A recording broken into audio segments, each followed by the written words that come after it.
Welcome to the Rocky and Meisty Show presented by Jew Stool. Thank you for joining us, everyone. Let's get right into it. You're completely missing the boat, Amr. You're at the wrong dock. I'd have to say this. If he's looking to go to a new team, the last thing he wants to do is be like, oh, I'm not. No, he's got to show up. And he's got to show the Browns, you just lost $250 million by not playing, by not giving me that money. You're going to give it to him? Go for it. This is crazy. Tyreek killed one of the Dolphins for 5 hits. Second to division.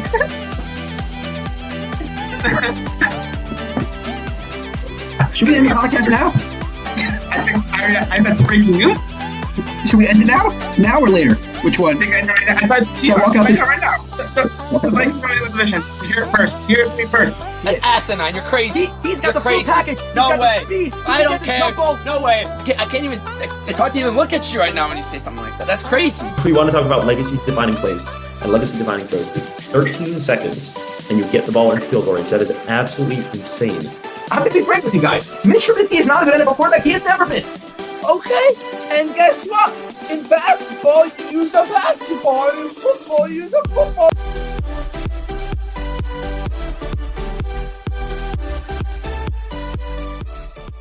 All right, boys, here we go. We're down to 3 more games in the NFL season. And it's you know what I find crazy about the playoffs is that in 8 days, you go from 14 teams to 4 teams. 8 days. Yeah. So, it's just the championship week is exciting, but I don't like it because it's like there's only 3 games left. And then after the championship games, what?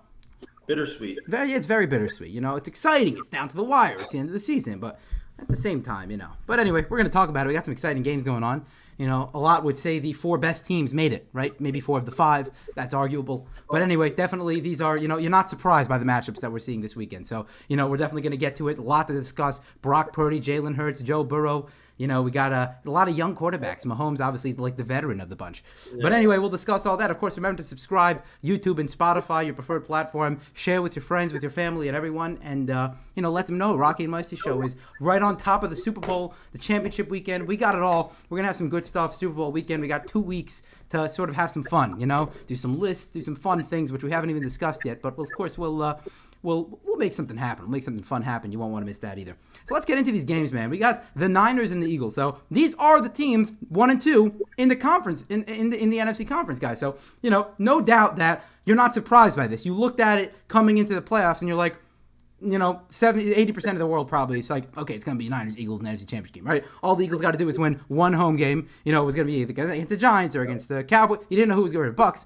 But you figured, okay, they'll win 1 home game. They're on fire this year. The Niners will somehow get there. And that's exactly what's happened. So the intriguing storylines are many. The 2 best rosters in football. I'll go out and say it. That's my personal opinion, okay? Because I think that these 2 teams are the 2 best rosters in football. I'm not saying that they're the 2 teams you would pick to win the Super Bowl because they're not the strongest at the best positions.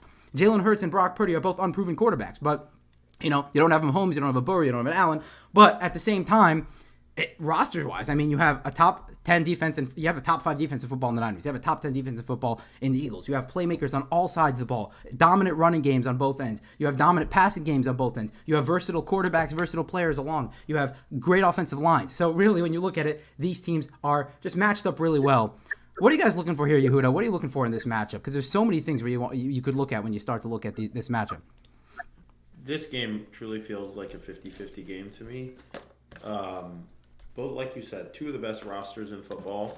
The Eagles are so complete with their pass rush and O-line. They're so dominant in the trenches that people, it's the unsung stuff and the stuff that doesn't really get to be put on Instagram and get the highlights and the big plays. But this is where you win football games, in the trenches, and they have the second most sacks of all time for an NFL team.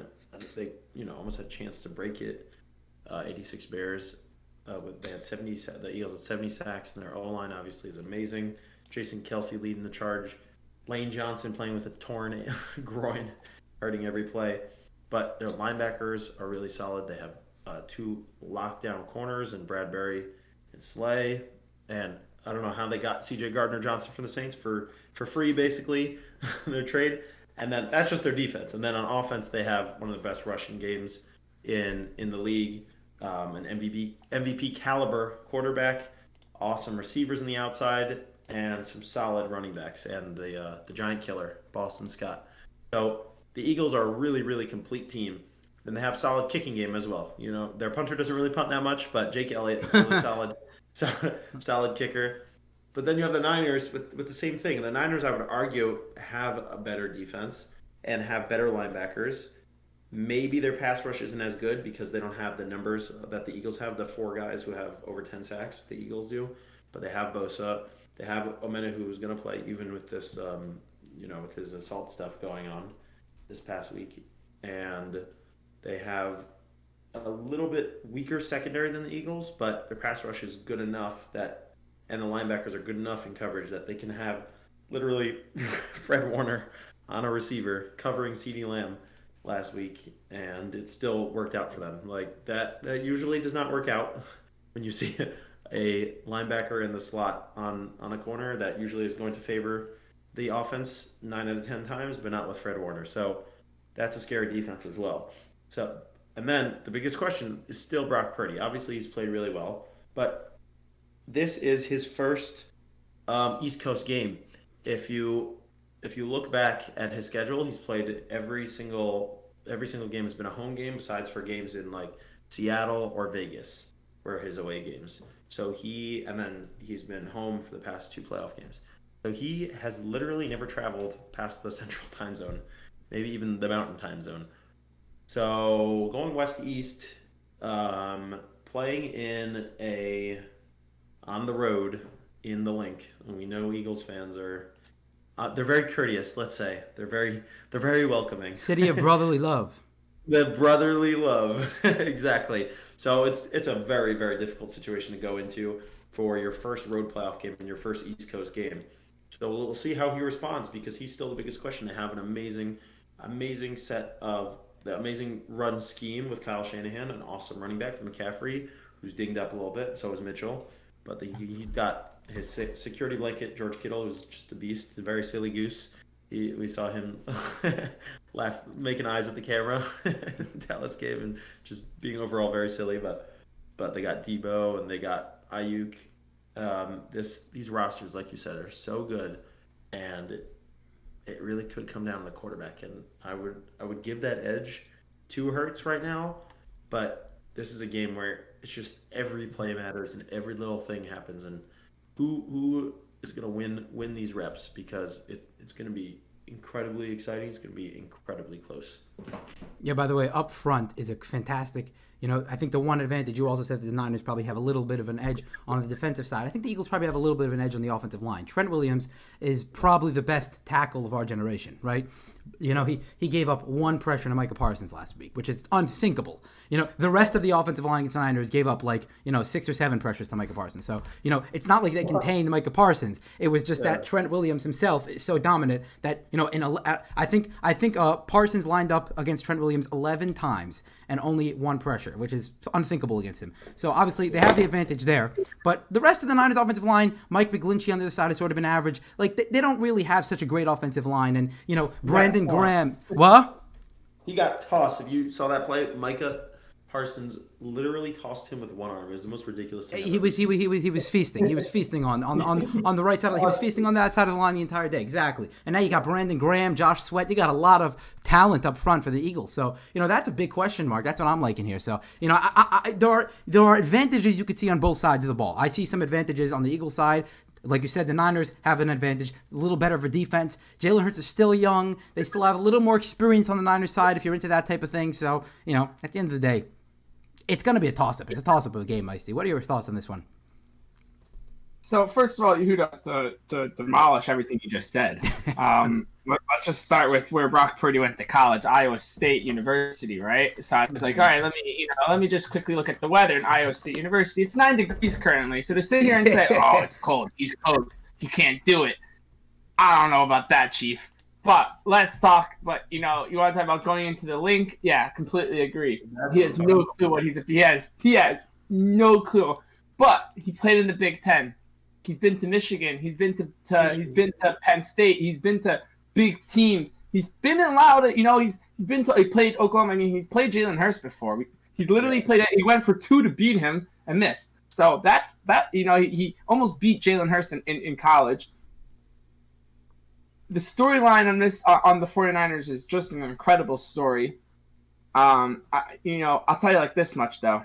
I see whoever wins this game losing the Super Bowl. Why? Because I hear this game, these fans saying more than any that because the Chiefs and the Bengals have been there last year. 49ers, it's been a couple years, they were there also within the last couple years as well. But they say, "Oh, this is the Super Bowl. This is the Super Bowl." When you cannot come in and say this is not the Super Bowl. This is the NFC Championship game, and you still have to go and play the best, probably winner of the second game is probably like the best quarterback in the league right now. Like that's like the bottom line. Like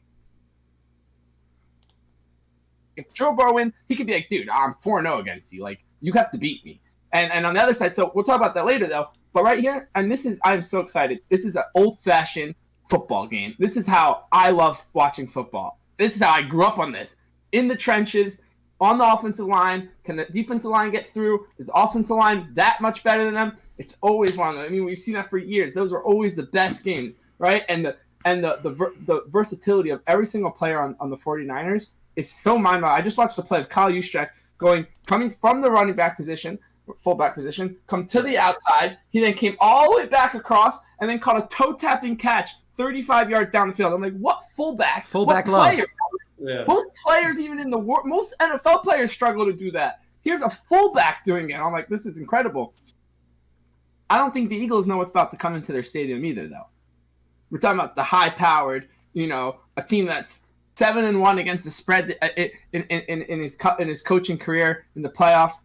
I'm a big Kyle Shanahan guy. He didn't care who his quarterback was. He's just like, dude, next man up, let's do it. Yep.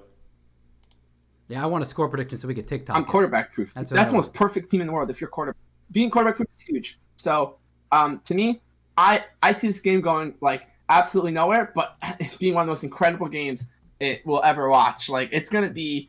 Hopefully, it's not a blowout. I will be so upset if the Eagles because I don't see the Niners blowing up the Eagles, but I can see the Eagles just hey, we're at home. You're not going to stop us. Brock Purdy throws 4 interceptions in the first half. You're not going to come back from that. I mean, you've seen it. Don't get me wrong, but that'll be very hard to do.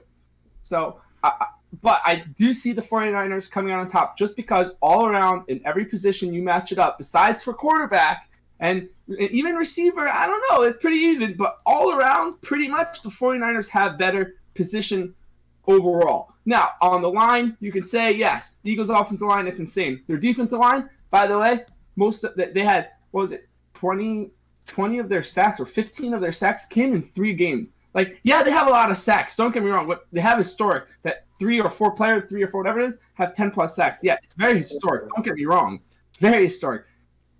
But you're playing the 49ers. You're playing a team that gets rid of the ball like that. You're playing a team that runs the ball a lot. So being a great defensive line and getting to the quarterback is not going to help you in a game against 49ers where the ball's not even in Brock Purdy's hands for that long. He's getting rid of it to Deebo Samuel as fast as he can. He's getting rid of it to Christian McCaffrey as fast as he can. So I think the Eagles are going to struggle trying to stop those quick plays. And the same way that like the Commanders beat the Eagles earlier this year, it's going to be similar to that. A lot of the run ball. And if the Eagles can't stop the run, McCaffrey's going to go crazy. Score prediction, Wesley. Score prediction. I got the camera on you. I'm trying to think if it's going to be 27-24 49ers or 2017 49ers. Yeah. But it's going to be one of those. I'll tell you how it is. Here's where it comes into. The 27-24 is that it's going to be 24-20, right? Late in the game, and Brock Purdy's going to, in the link, go down, score a game winner. And I'm going to be like, let's go. Or it's going to be 2017, and the Eagles are going to fail to get down the field on the game winner. And you'd be like, Jalen Hurts is a bust. And that's what we're going to come out of this game. I see both of those possibilities, and I totally agree with what you're saying. That those feel like the possible outcomes for this kind of game. I don't think it's going to be a blowout, but like you said, if a team was going to blow it, if one of these teams was to blow the other out, it would be the Eagles because they have been the most complete, and Brock Purdy could just suddenly moment get too big, and he's in the link, and it starts to spiral, and then the Eagles just have a party and start greasing those poles, getting ready for the Super Bowl. But the one weakness I would say that the Eagles do have is their run defense. And they are 21st in rush DVOA. They're bottom 11, bottom 12 in the league against the run, and if Shanahan can scheme up with the Niners being number 2, being the second best run defense, only behind the Titans. So if the Niners can stop this rushing attack and force Jalen Hurts to beat them with his arm, which I think will be the game plan, like we saw last week, Sirianni knows what he's doing. He game planned to use the run, ran all over the Giants because they had the 32nd worst run defense. They were the worst run defense in the game, so he knew his opponent. They crushed him on the ground, and now this week they're going to have to beat them through the air and on their so-called suspect secondary. I don't think it's suspect, but Travarius Ward and Jimmy Ward can they're good, but they can be beat sometimes, and maybe the young guys like Hufanga he's been playing amazing, but maybe they can take advantage of their youth, see if AJ Brown and Devontae Smith can make some plays. But ultimately I think the Niners run schemes and their run game is going to be able to defeat the Philadelphia Eagles. Probably, I would lean lower to the lower score, 20-17. George Kittle will be used less as a blocker. I would take him. I know Brock Purdy looks to him in critical situations, and we saw that he basically turned the tide with his amazing catch last week with his juggling catch over the middle, where he tipped the ball to himself and then grabbed it right before he got smashed by Trayvon Diggs, and that really turned the game right there and really got them going on their big touchdown drive and their one touchdown drive. And I think he's going to have to stay in the block a lot more because they're going to have to really focus on the run game.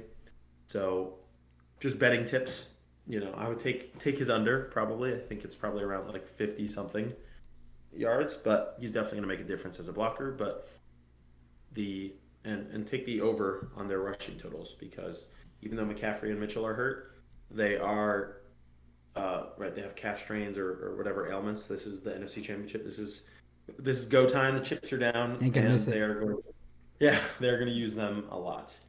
So I'm going to take the Niners 20-17. So you both got the Niners. Okay. Well, listen, chess match is the word that I think of when I think of this game. Right? Yeah. So many different pieces on both sides of the ball, playmakers galore.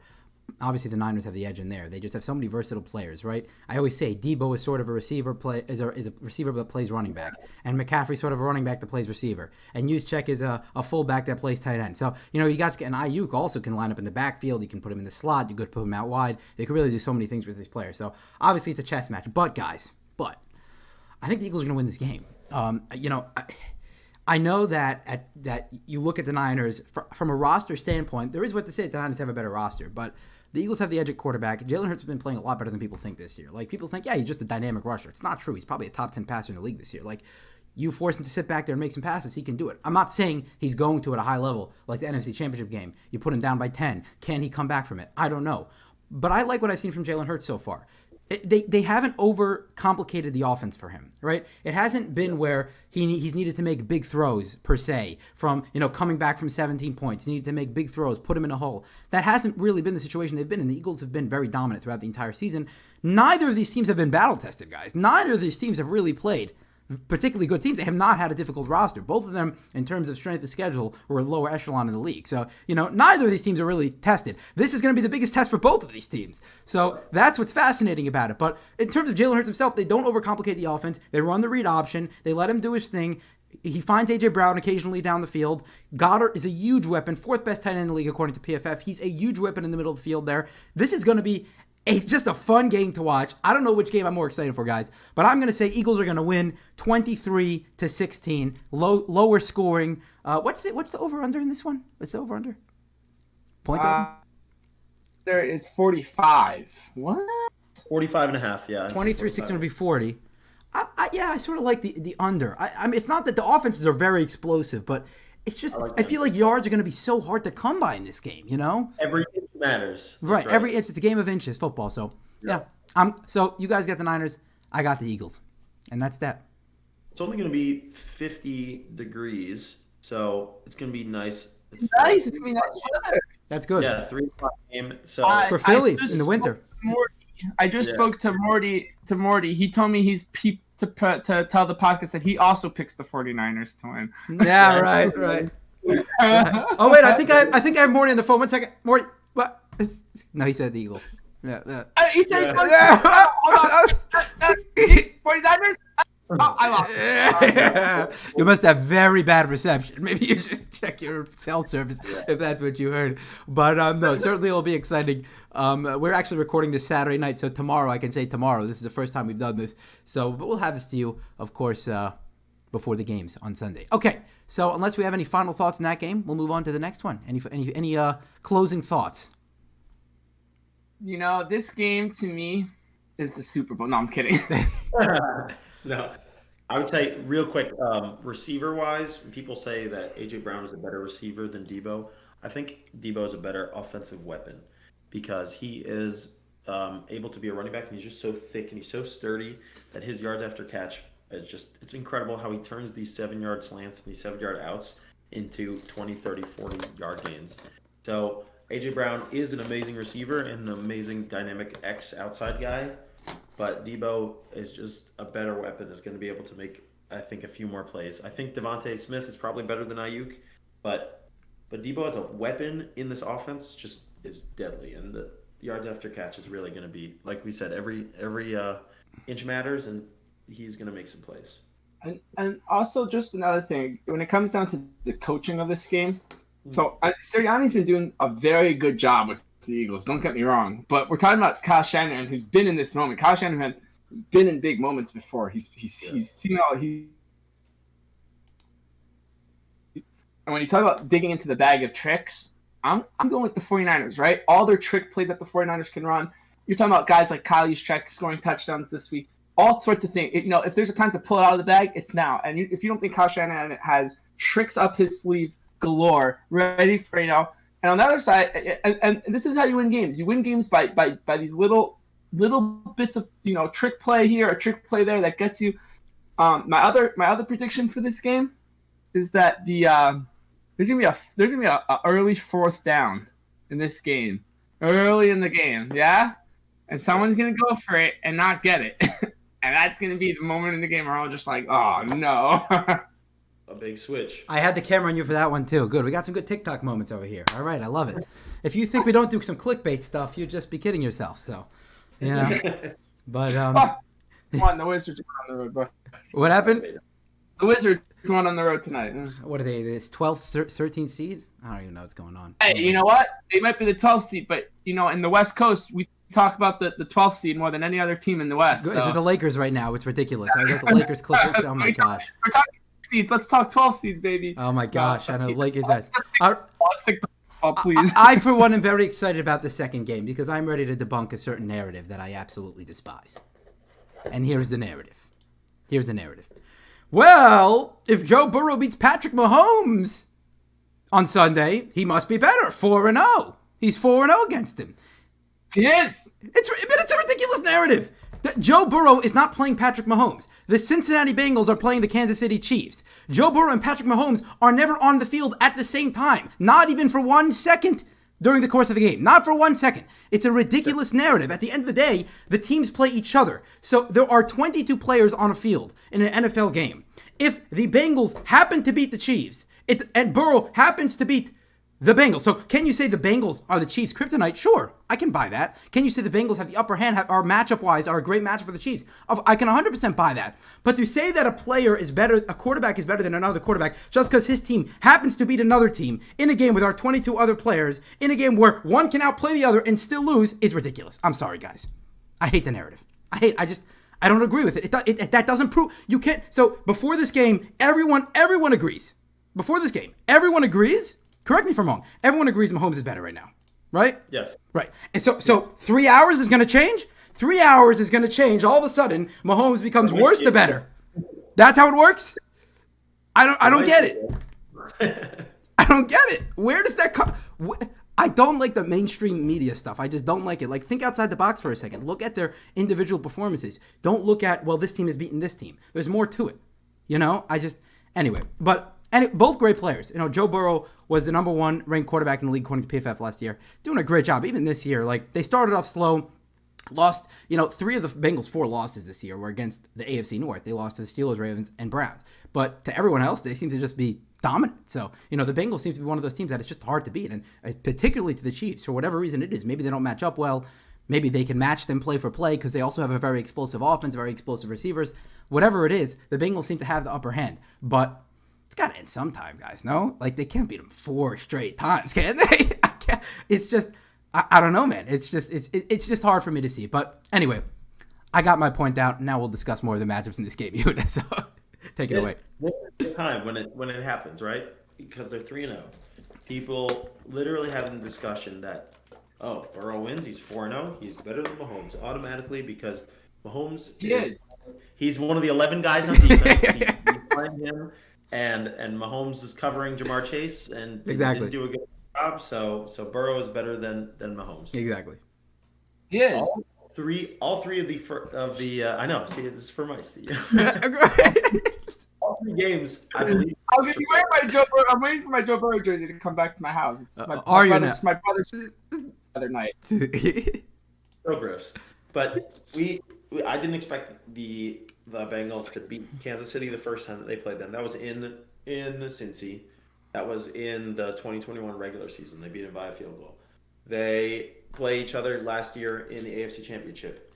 And I said there's no way Cincy is beating them. And Feisty said, here it is in my folder, 38-35 Bengals.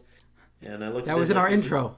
And he smashed that pick. That was correct. And then again this year, there's no way that the Chiefs are beating the losing Bengals. And the Bengals did it again. So now this year, they opened this game this week. The Bengals opened as favorites. I think they were -1 favorites in KC. The line has shifted. The Chiefs are favored now, but the injury to Mahomes scared some people. But this is the first time, and I'm going to. I heard this from Nicholas Wright. Oh, I like him. I like him on Fox Sports. I actually really like him. He's out of the box thinker. He doesn't go so mainstream. He doesn't go with the narrative so much. I really like him. He's a homer. Like, he started out more as very much of a Chiefs homer, and he still is a Chiefs homer, but like he plays into it now. But I believe he has gotten better. But he said, which is true, this is the first time the Chiefs can play the "no one believes in us" card, because they were not favored. Mahomes is injured, and they're 0-3 last 3 times against the Bengals. And this is where I believe the Chiefs will finally get it right. I mean, obviously, the Bengals have a chazaka, right? They're 0-3, so you never know. I'm picking against chazaka, but they'll beat him every time. Burrow's never going to lose against Mahomes. That's it. Exactly. For those who don't know, chazaka is a term in Judaism where if something happens 3 times, then it's a pattern, and then it's permanent. And you can buy That's it. Permanent. But this is where I really see the Chiefs coming through, because their defense does get to another level. Spagnuolo does get to another level in the playoffs. Chris Jones is going to get his playoff sack. He will eventually. He has no sacks in the playoffs, by the way. But it's only one game, right? One game. Yeah, but this offensive line, which looked really good against Buffalo, and they're I would say like limited pass rush now, but this offensive line that's starting Jackson Carman and three guys who were not starting at the beginning of the season, and Karras is out. Jonah Williams is out. They will have some pressure. The Chiefs will dial up some blitzes. The Bengals are getting extremely cocky. Their mayor is putting out videos that they need to take a paternity test for Burrow, for Mahomes. They're calling Arrowhead Burrowhead. Like, this team talks the most smack for a team that lost the Super Bowl. But they back it up. They've been backing it up. They just kicked the Bills. They back it up and they win the Super Bowl? No, but they kicked the Bills last week. I'm saying last week they did the same thing. Last week the same thing happened, and against the Ravens. Everyone's like, oh, they're hyping up. They barely beat the Ravens, granted, but they still, they're still in the AFC Championship game again. They're still in the AFC Championship. They whooped the Bills for sure. That was very good. I couldn't believe that. And their O-line held up really well. They did a great job. Great job. But to talk about how they own Mahomes, like, obviously it's 3-0. Right. Calm your horses. You ever won a Super Bowl? This guy's a Super Bowl winning quarterback. This team, like, their defense has been amazing at coming up in clutch spots and just adjusting really well in the playoffs. But Mahomes and the Chiefs, they both have the clutch gene. The thing with Burrow and Mahomes, they both have the clutch gene. You could see how they both are so calm and cool under pressure. But I see the Chiefs coming out because they finally have all this talk for them that people don't believe in us, right? They're handing it to, not that they're handing it to Cincy, but Cincinnati is able. Last year it was, okay, Mahomes just we need to sweep them aside, and then we're going to go to the Super Bowl.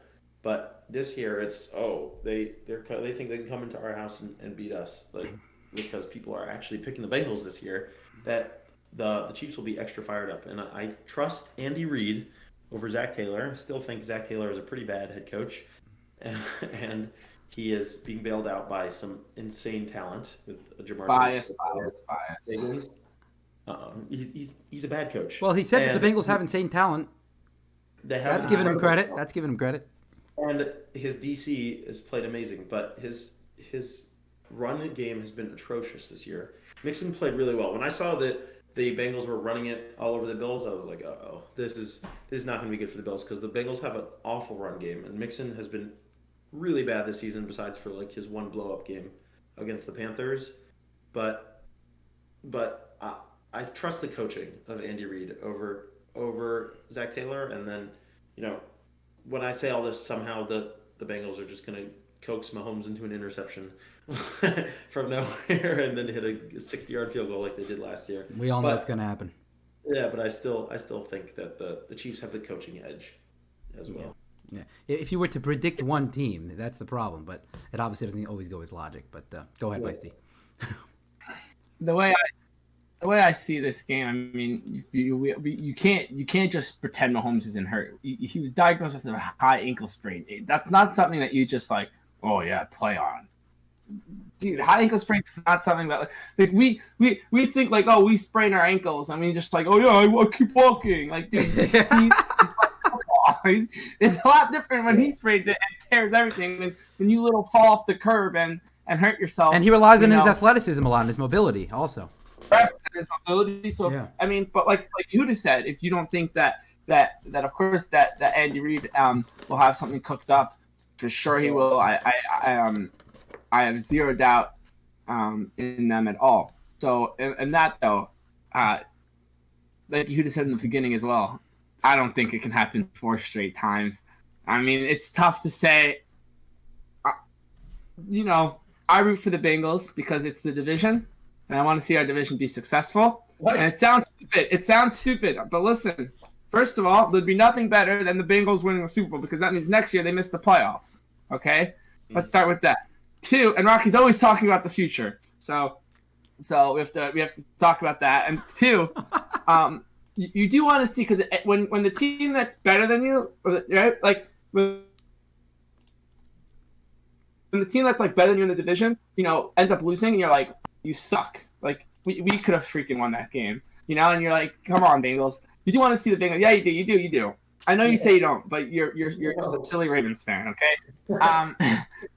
No, I think that once again, though, the mobility of Mahomes is in huge question. I don't think that he realizes even himself, like, yeah, they can numb it. They can do whatever they want to it. But bottom line is, like, if he gets hit, if he gets rolled up on, it's gonna hurt. It's gonna hurt, and like, I know this is the AFC Championship, but like, if you're the Chiefs, dude, this is your 10-year quarterback. Like, do you know what you're doing to the guy? Like, do you want to make sure that like he actually is okay to go out there? I don't know. And then on the Bengals side, they're insane. They don't have an offensive line. Send them refunds. They're just rolling, and like you said, like their mayor's out of contact, just being a little ridiculous. But then the Chiefs are responding, like calling it Burrowhead. I'm all in, but now you got to win. And back it up. You lose. Yeah, if you lose this, you're not going to hear the end of it from the whole NFL. Everyone but the Cowboys fans can talk. So you're going to hear it from everyone when especially a guy like Eli Apple who's just running his mouth. He's so lucky to have to stop Tyreek Hill this year. That's why he's talking his mouth, because he has to stop Juju Smith or whoever he has to stop. But And Marquez Valdez-Scantling, yeah. and Mark, exactly. But all those guys with Mahomes will be dangerous, and Isaiah Pacheco is going to be dangerous this week as well. I think he's going to go out for a big game. I don't know why everyone's predicting Pacheco going off. I'm thinking like, there's no way this guy's going to even touch the ball. Like maybe one time he touches the ball, and everyone's like, darn it. He is the most bet prop player in this week, in this game at least. But Interesting. I think that there's going to be. I think it's going to be one of those one of the teams are going to have to come back big, and either one team's going to complete the comeback or fall short. But it could be the Bengals this year because Mahomes maybe starts off slow till he gets maybe until he gets going and stuff, and then he gets more comfortable on his ankle. But I don't know. It's a tough one. It's a tough one. Yeah, this is. I mean, but this is the best. I don't want to see the only Bills Chiefs would have been cool because it would have been in Atlanta, which would have been cool. Yeah. I get it. But the Bills aren't the Bengals, and they made that clear last week. Yeah, we saw The that. Bills made that very clear last week. No, we don't care, and you can't say, "Oh, we're in Arrowhead," or "Oh, you're coming into." Joe Burrow don't care where he is. He's going to go out there. I heard Julian Edelman on a podcast this week, and they asked him, he gets the comparisons to, Tom Brady. What do you see? And he's straight up. He's he just sits in the pocket. He don't care who's coming. It's the most Brady thing ever. He just sits in the pocket and slings it. He don't care if someone's about to smash him, hit him. He goes, yeah, it's going to hurt him, but he's going to make the throws every time and get back up and continue going. You can't bet against Joe Burrow. He's just too cool. With Mahomes' injury, I think 30-27 Bengals. Wait a second. One more time. Say it again. Oh, for clickbait. Yeah, here we go. Wait, I'm going to do my hair. All right, that's good. So I predict for this Bengals-Chiefs game, 30-27 Bengals. Bengals going to the Mark Super it. Bowl again, according to you. Bengals back to the Super Bowl to face the So on 49ers. 49ers Bengals. Bengals before. Round 3. 49ers Is that what Bengals. it is? Round 3? Yep, the Niners. Super Bowl. That's what I'm saying. The Niners lost, or the Niners beat the Bengals twice in the 80s. Boomer Esiason. That was with Boomer Esiason, no? You're right. Yeah, Boomer. So I'll tell you the one thing, Mike, you kept on bringing up, Mahomes. And again, I don't think people – is he the best pocket passer in football? No doubt. But I don't think people really understand how much he relies on his legs. It's not only to extend plays. It's not only to make some throws on the run. It's also scrambling for first downs on third down when nothing is there, and it's improvising. He does that a whole lot. And if the high ankle sprain, which high ankle sprains, they say on average keeps players out for 4 to 6 weeks. And, I'm not a doctor, of course, but they say the severity of every high ankle sprain differs from situation to situation. So I don't know how bad this one is. It could be closer to a sprain, to a normal ankle sprain. I don't know. But end of the day, if it's altered at all, if that alters his athleticism and his mobility, that's going to be a big deal. You have to, as good as Mahomes is when you force him to sit back there and throw the ball, he is far more dangerous when he has that mobility, when he has that option. So that's going to severely limit him. There's no question. And that's what concerns me about this game. If we had a fully healthy Mahomes, even though, to the Bengals' credit, they've just, it's not like, by the way, they played in 3 very close games. It's not like the Bengals were killing them. They've all been down to the wire. 2 of them, the Bengals even had to pull off double-digit comebacks. So obviously, this is a very well matched up teams for whatever reason. But, for as much as credit I give the Bengals, if Mahomes was healthy, I would say I'm still picking the Chiefs. I can't pick against the Chiefs. Even though there's every possibility the Bengals win this game, I just can't pick against them. But without Mahomes' mobility, it makes me more hesitant. The one thing that I like that was convincing, Chad Henne, man, brought this team down 98 yards last week against the Jaguars. And, you see that there's something about, maybe it's Andy Reid's offense, maybe it's just having Kelsey, Juju Smith, Kadarius Toney, by the way, has a 79.2 PFF grade this year. He's been an underrated piece for them ever since they brought him in from New York. So, obviously, they have so many different pieces, but there's something about that Chiefs offense that just moves. It just goes. But, even if Mahomes... What? I don't know. That one drive, it was a spectacular drive. Don't get me wrong, but I promise you, he does that. 40 times, and he fails 37 of them. He's punting from the back of the end zone. Sure, I'm not saying Chad. Right, I'm not saying Chad Henne's this great quarterback. But my point is just that, you know, and even when Mahomes came in with the injury, limited, it's still the offense still seems to function at a high level, even when the quarterback's not playing at a really high level, just at a high level, which Mahomes, I think, can still do that with his lack of mobility. So that's why I'm going with the Chiefs here. I think it's going to be Eagles-Chiefs in the Super Bowl. I think the Chiefs are going to win this one. A little more high scoring. You said 30-27. You know, I'm going to go with the Chiefs 30-26. I don't know, just do a random score like that. Chiefs 30-26. I do like a little high scoring. I like 10 points more per team, you know, and the Chiefs Bengals as compared to the Eagles Niners. So, you know, that'd be pretty cool if both those got right? You get 10 points more. This one and then 10 points more. So here's two predictions I can get right. Two TikTok moments. Either I can get 10 points more or I can get the score correct. So give myself as many chances as possible to go viral. That's what I'm trying to do. Meister went viral the other week. You know, I'm a little jealous. That was a great call. And, you know, he never gave up on it. We never gave up on it. Real quick, Rocky, on that all though. It's crazy. I don't know. You're not much of a spread watcher and watching the spreads go up and down all week, but if you've been following this spread, it started at Kansas City 2.5, and then because of Mahomes' injury, as the weekend, it actually went to Cincinnati 2, and now it is back to Kansas City 2. So I mean, this line keeps going back and forth, and at one point it was going to end up as like a straight pick 'em, and Vegas can be like, you tell us. Like, that's what it is. Kansas City, 2 points for being the home team. They're like, here, you pick. I don't know. I don't know. That their sports betting was recently legalized in Ohio, so there was a ton of money put on the Bengals. So they had to move the line. Of course. A little bit. Yeah, really. Oh, that makes a lot of sense. Yeah. So the thing is, 3 of the 4 remaining teams had the top 3 tight ends left, and according to DVOA, Kels got Kittle, Goddard, and Travis Kelce. You know how big of a tight end fan I am. Aaron knows. Yeah, right. You and Orion the Feasty are big tight ends. He always is on tight ends. It's the secret. It's the secret to salary heaven. It's the secret. I'm telling you. It's a secret. Okay. Anyway, I'm not going to get off on that. Yeah, but continue, Huda. Travis Kelce. The last time they played in the playoffs, had 95 yards and a touchdown. So he played really well. He had 11 catches for 95 yards and a touchdown, and they still came up a little bit short. So I still see him coming through this game and still playing extremely well. Yeah, 10 catches, 95 yards and tutty. He had like 15 catches last week.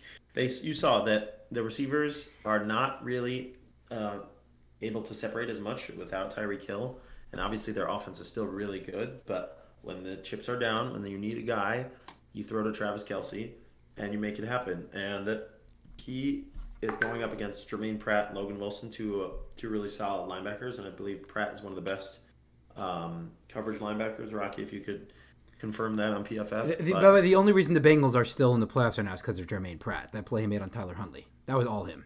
He literally held them back from going to the end zone. So yeah, True. Obviously, you know, he's been a huge piece for them. Yeah, I'm gonna confirm that one for you.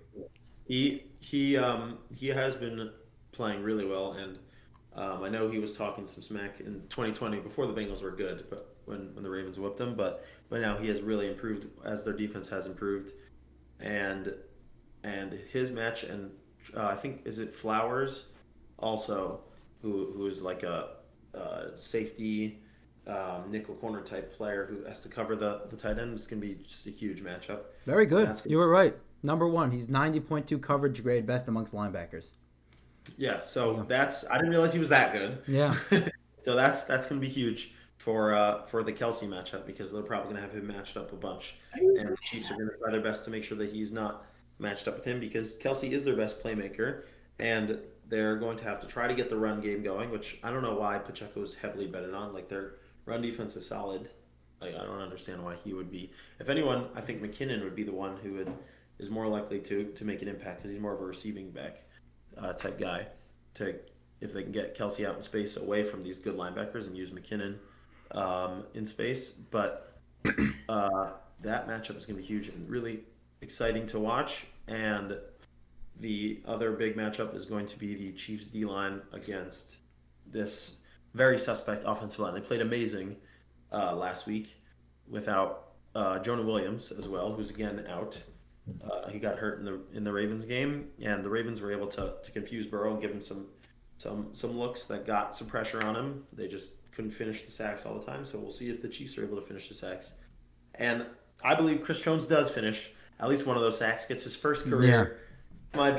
My bold prediction is Chris Jones gets his first career playoff sack, and the Chiefs are going to win this game 34-31. They're going to flip the script on the Bungles from last year's playoffs when it was 27-24 and it was a close field goal game. And this time the Chiefs are going to win 34-31 and eke it out in a field goal game in Burrowhead. One of the PFF podcasts I was listening to it was expounding upon why did Jackson Carman all of a sudden play well last week. That didn't make any sense, right? He had a 75 PFF grade. It was his best grade of the season by far.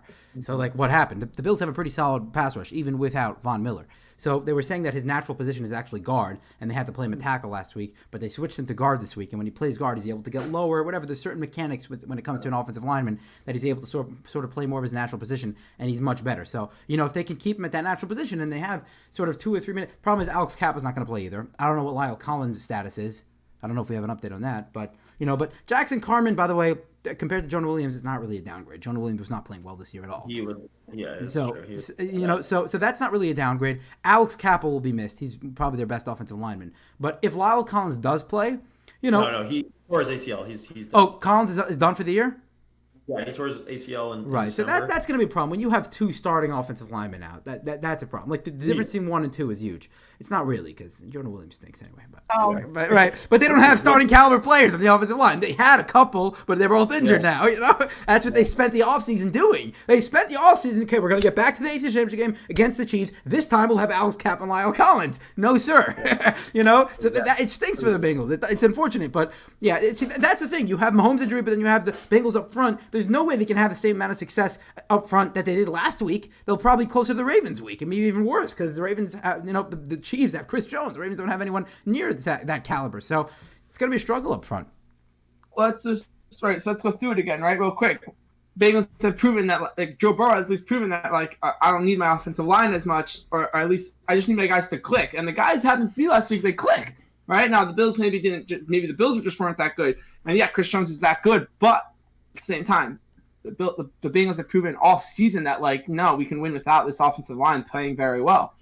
On the other side, with Travis Kelce, he put up 15 catches last week or whatever it was, but Jacksonville was historically bad about covering the tight end this year, historically bad. So they just accepted the fact that they were not going to stop the tight end, and instead of even trying to stop him, they just let him roam, which was ridiculous. Yeah. But the Bengals should be able to cover all this stuff. The Bengals, that's for sure something that defensively they're ready. They know what they're facing. It's not something there's no surprises. And now you take away if the mobility of Mahomes is taken away. I don't know. You know what? This might be an ugly game. It could be an ugly game.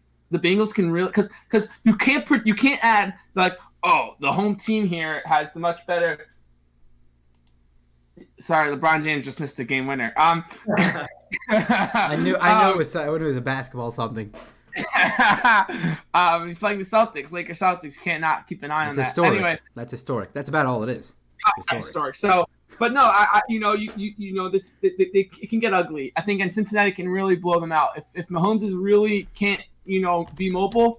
I think that he cannot sit in the pocket and throw the ball. We all know it right here, right now. I am saying it, and if I'm wrong, then blast me on it on Monday or Sunday night that I was wrong, that Mahomes can sit in the pocket and throw. No, he cannot. He relies, like Rocky said, way too much on his mobility to not just literally scramble.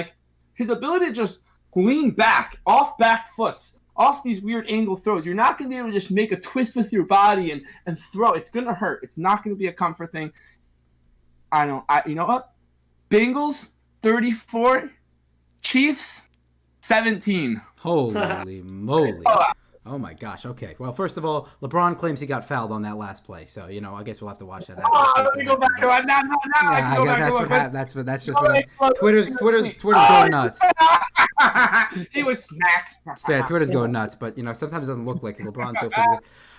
No, listen. He was garnished fouled. They've won the past 3 games against them by a combined 9 points. Okay, they won by a field They've goal. all been exactly. They've all been very close games. And You guys see it? Can you guys see the foul? oh, he hit his arm. Yeah, he hit his arm. That was a foul. And he definitely a foul. No, so I think that they've all been very close games. And, it's true. Mahomes does rely on his mobility, but it's not his entire game. We're talking about a guy that you let him sit back there and throw, he's deadly. He is, from a pure, name me a better pocket passer in the league. Like a guy that he's forced to sit back there and throw the football.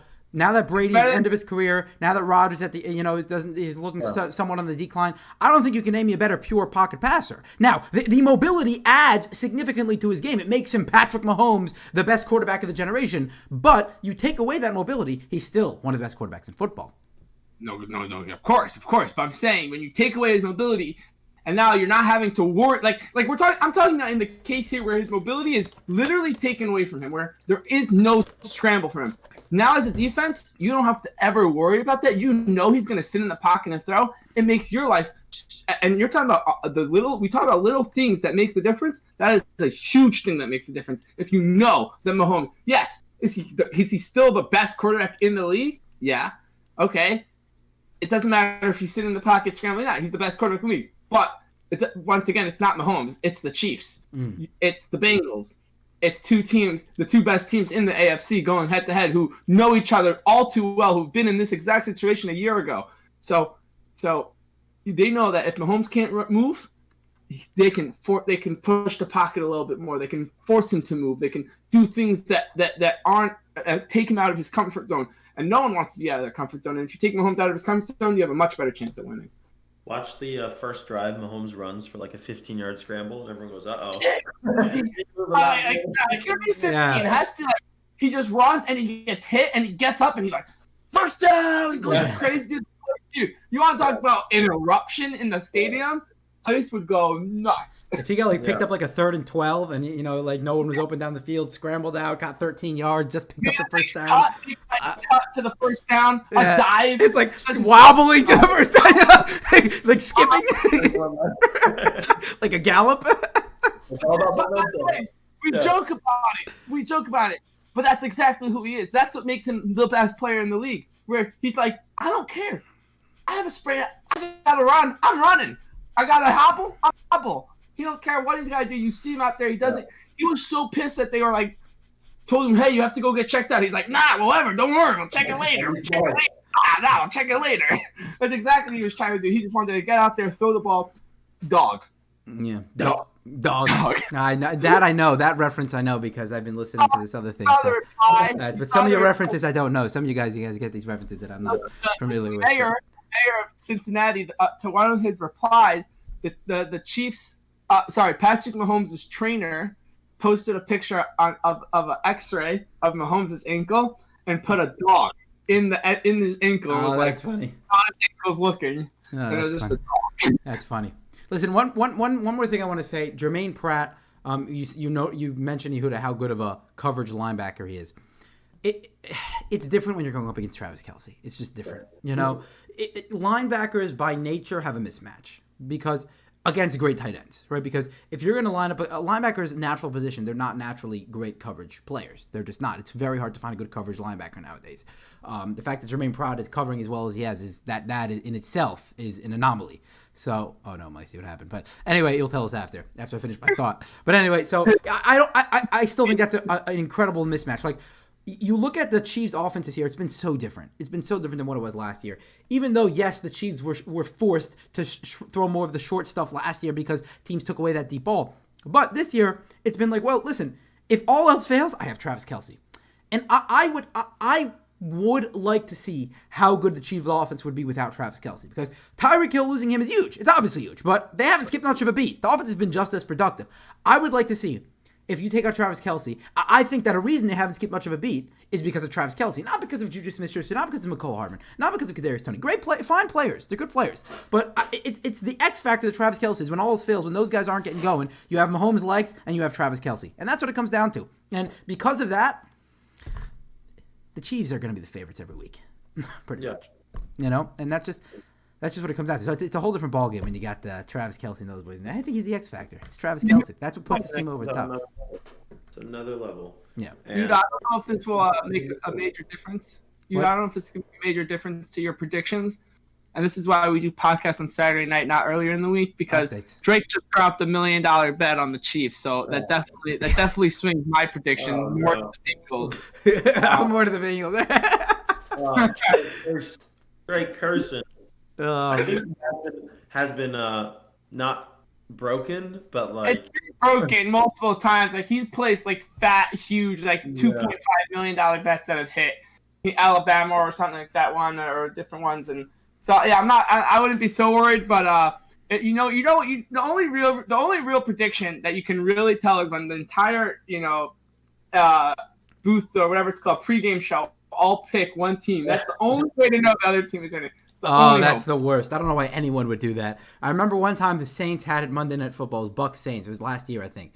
And everyone picked the Bucs, and Drew Brees was the last one. He's like, I'm going to save y'all and pick the Saints tonight. And the Saints ended up winning. It was Sunday Night Football. And the Saints ended up winning that game. So Drew Brees saved the whole NBC from being, for old cake exposed, all that great stuff. So, would have been some great stuff. All right, so I don't think anyone will be old takes exposed this weekend because it could really go either way. So, actually, there will be. In the middle of the game, there'll be something crazy and someone will get old takes exposed. So, but, in terms of before predictions, like you pick the Niners, pick the Eagles, pick the Chiefs, pick the Bengals, it's all up in the air, man. Like, we don't have a favorite, really, in either.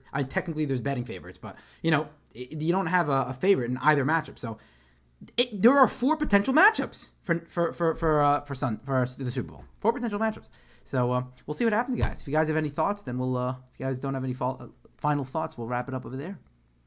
I'm praying on the Bengals' downfall. I know this is a big discussion amongst fans, and fans are not the most rational people, but I think it's absolutely ridiculous to root for the team that beat you, especially a divisional rival. I'm not saying any names of who came up with this asinine idea. But to root for the team that beat you to win the Super Bowl, because then you could say, we lost to the Super Bowl winner, so it wasn't that bad. I didn't say that. That's not what I said. It's not what I said. I said you want your division daddies to win. No. It's a quote from Julian Edelman. He said, "It sucks watching the Bills fail every year because they're the Patriots' daddy now, and they're not winning games." And he goes, "It's an embarrassment to the Patriots that their daddy is not winning football games." I hear that perspective as a player, but as a fan, there's no way in the world that I would want my divisional rival or a team that beat my team in the playoffs to end my season, to end my team's season, to win the Super Bowl. So, I'm annoyed. I'm mad. I'm frustrated with that team. And I want to see them lose. I want to see them lose in the most heartbreaking way possible. So, two things. Two. One, I agree that if it was like the Steelers, I would never, ever, ever, ever, ever, ever, ever, ever root for the Steelers in a Super Bowl or playoffs or anything. Ever, ever, ever. Never, ever, ever. Right? That's like that's the hated team. Yeah. So that's a no-go. But the Bengals, who sucked all the years, like, I don't care. Let them win one. Let them win their Super Bowl and then just, like, all disappear and everyone chases their money and the team falls apart and it'll be great. It'll be great. And then they'll suck. It'll be great. It'll be the greatest thing in Ravens because then we can. Also, the other thing really is that, they ended our season this year, but our season was never really there. Let's just go with that. I know. I understand. There's no way I expected the Ravens were going to win, but then you get down to 4th and goal, and you're in the fourth quarter, 1st and goal from the 3, and you're at 17. I'm like, we're going to win this game. We got a chance. Right. No, it was a sad ending. The Bengals did not end the Ravens season. The Ravens ended their own season. That's clearly what happened. They led to their own demise, so they beat themselves up. But listen, I'm, of course, going to have the Rocky opinion and say I just want a good football game. That's really all I'm rooting for. So. I just hope both teams have fun. I just hope both teams have fun. No, that's all. I want it to go to triple overtime. That's when I see a game that neither of my teams are playing, like in the playoffs, triple, quadruple. Let's have 2 games. Let's go to midnight. I don't give a darn. Midnight here in LA would have to be like 5 games to get there. So sometimes you do have a worse team in this game, right? Where they just happen to have won games and now they're here. You never want those teams to win because you don't. No matter who wins these two games, it's going to be a good Super Bowl, guaranteed. Right. It's going to be It's going to be two good teams, regardless of who wins. Exactly. Right? Because if the Bengals win, then they've proven everything that they do not need their offensive line, and the Chiefs win, they're the best team, they're the best player with the best team, and then on the NFC side, it's the same thing. It's the two best teams, like you said, Rocky. Yeah. Right. So you're talking about the best player, or a guy that can prove that he doesn't need an offensive line, right? Or the best player in the league versus the best team in the league, pretty much. A best player hobbled up without an ankle, so probably that would be heroic. Who Chris Jones was there and he still couldn't get to him, so I don't know. Getting so many shots in his ankle right now, and tomorrow getting so many. So by the way,